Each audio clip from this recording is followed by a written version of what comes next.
I'm Jocelyn, and I will be explaining the 7 principles of the Constitution.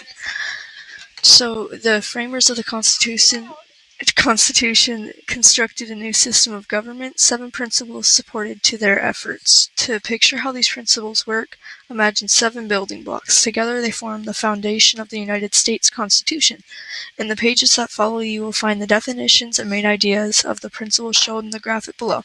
So, the 7 building blocks they're talking about are right down here, and so it's explaining the United States Constitution. So the 7 building blocks are the popular sovereignty, whatever that says, republicanism, federalism, separation of powers, checks and balances, limited government, and individual rights.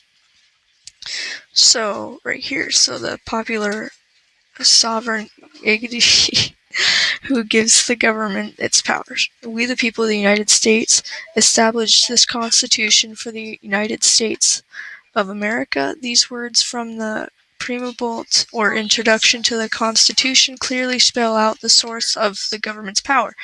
The American form of government comes from a school of political thought called the classical liberalism, which emphasizes freedom, democracy, and the importance of the individual. The Constitution resets on the idea of popular sovereignty, a government in which the people rule. As the nation changed and grew, popular sovereignty took on new meaning. A broader range of Americans shared in the power to govern themselves. So this picture it's explaining here, in 1987, the Americans gathered in Washington, D.C. to celebrate the 200th anniversary of the Constitution. The banner proudly displays that the power to govern belongs to the people. So right down here, republicanism. So how are people's views represented in the government? So the framers of the Constitution wanted the people to have a voice in government, yet the framers also feared that public opinion might stand in the way of sound decision-making. To solve this problem, they looked to republicanism as a model of government. Republicanism is based on this belief: the people exercise their power by voting for their political representatives. According to the framers, these lawmakers played the key role in making a Republican government work. In Article 4, Section 4, the Constitution also calls for every state to have a Republican form of government. Civic republicanism is the idea that citizens stay informed about the politics and participate in the process. So this picture right here, the caption says, in a Republican government, voting citizens make their voices heard at the polls. The power of the ballot prompts candidates to listen to people's concerns. 3. Federalism. How is power shared? The framers wanted the states and the nation to become partners in governing. To build cooperation, the framers turned to federalism. Federalism is a system of government in which power is divided between a central government and smaller political units such as the states. In the early years of the United States, federalism was closely related to dual sovereignty, the idea that the powers of the federal government and the states were clearly defined, and each had exclusive power over their own spheres with little overlap. This view of a federalism led to the states' rights conflicts, which they were contributing factors in the Civil War. The framers used federalism to structure the Constitution. The Constitution assigns certain powers to the national government. These are delegated powers. Powers kept by the states are reserved powers. Powers shared or exercised by national and state governments are known as concurrent powers. So here we have the Venn diagram of the federalism. So the overlapping spheres of power bind the American people together. So the left circle here, powers delegated to the national government. The right circle, powers reserved for the state governments. And then so they both combine here. They both have a shared of concurrent powers. So, separation of powers. How is power divided? The framers were concerned that too much power might fall into the hands of a single group. To avoid this problem, they built the idea of separation powers into the Constitution. This principle means that the division of basic government rolls into branches. No branch is given all the power.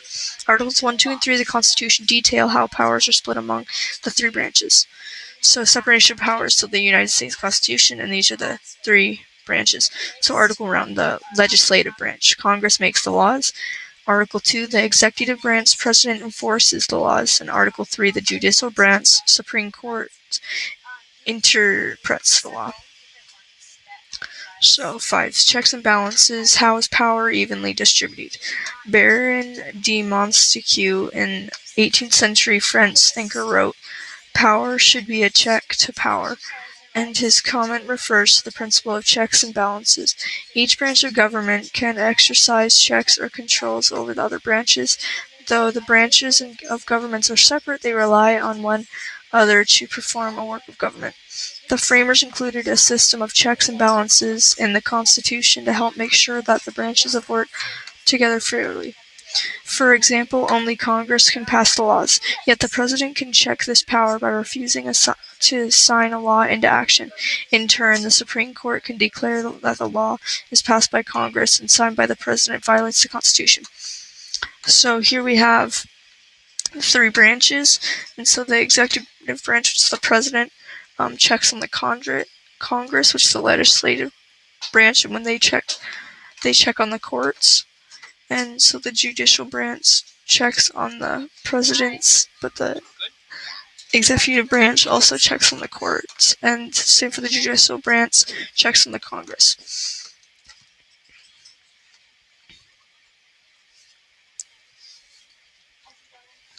Limited government. How was abuse of power prevented? The framers restricted the power of government. Article 1, Section 9 of the Constitution lists the powers denied to the Congress. Article 1, Section 10 forbids the states to take certain actions. The principle of limited government is also closely related to the rule of law. In American government, everyone, citizens and powerful leaders alike, must obey the law.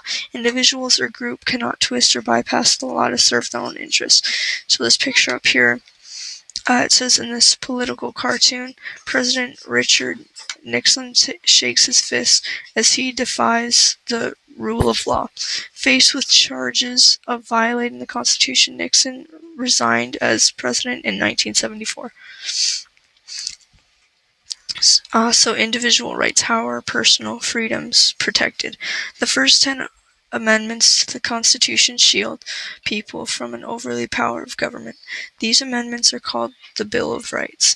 The Bill of Rights guarantees certain individual rights or personal liberties and privileges. For example, government cannot control what people write or say. People also have the right to meet peacefully and ask the government to correct a problem. Later amendments to the Constitution also advanced the cause of individual rights. And then this picture right here is explaining that students exercise their right to protest. They urge the community to protect the environment.